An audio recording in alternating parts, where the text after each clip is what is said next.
our stand is, sir. గౌరవ ముఖ్యమంత్రి గారు. స్పీకర్ సార్, ఈరోజు తమరి అధ్యక్షతన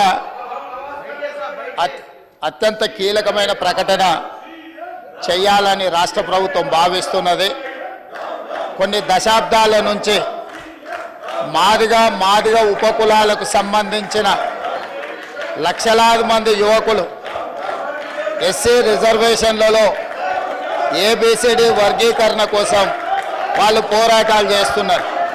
27 సంవత్సరాల నుంచి ఉమ్మడి రాష్ట్రంలో కానీ ప్రత్యేక తెలంగాణ రాష్ట్రంలో కానీ ఏబిసిడి వర్గీకరణ మీద మాదిగ ఉపకులాల యువకులు పోరాటాలు చేయడం జరిగింది. వారి పోరాటాల ఫలితం ఒకనాడు ఇదే శాసనసభలో మాదిగ ఉపకులాల వర్గీకరణ కోసం వాయిదా తీర్మానం ఇస్తే నాతో పాటు ఆనాటి శాసనసభ్యుడు సంపత్ కుమార్ను కూడా ఈ సభ నుంచి బహిష్కరించడం జరిగింది. గత ప్రభుత్వం ఏబిసిడి వర్గీకరణ మీద కేంద్రానికి ప్రధానమంత్రికి విజ్ఞప్తి చేయడానికి అఖిల పక్షాన్ని తీసుకెళ్తామని చెప్పి తీసుకుపోకుండా మాదిగ సోదరులను మోసం చేయడం జరిగింది.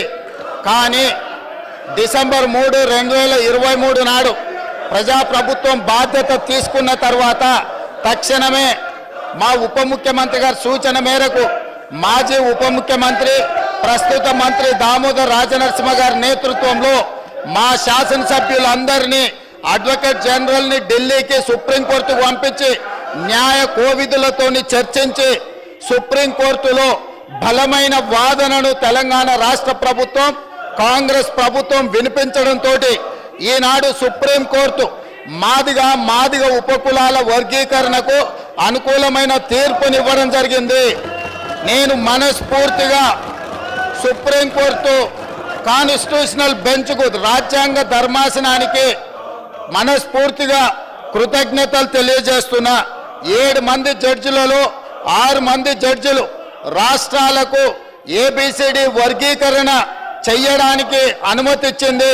తెలంగాణ రాష్ట్ర ప్రభుత్వం తరఫున నేను స్పష్టమైన ప్రకటన చేస్తున్నా.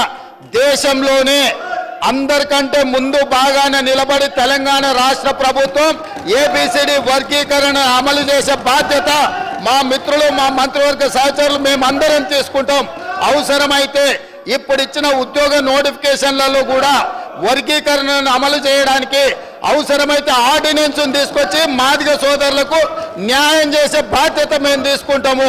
కాబట్టి ఈరోజు ఈ సభ అందరూ కూడా ఈ అంశం మీద ఏకాభిప్రాయానికి వచ్చి మాదిగ ఉపకులాల వర్గీకరణకు సంపూర్ణంగా సహకరించాల్సిందిగా రాష్ట్ర ప్రభుత్వం తరఫున నేను విజ్ఞప్తి చేస్తున్నా అధ్యక్ష.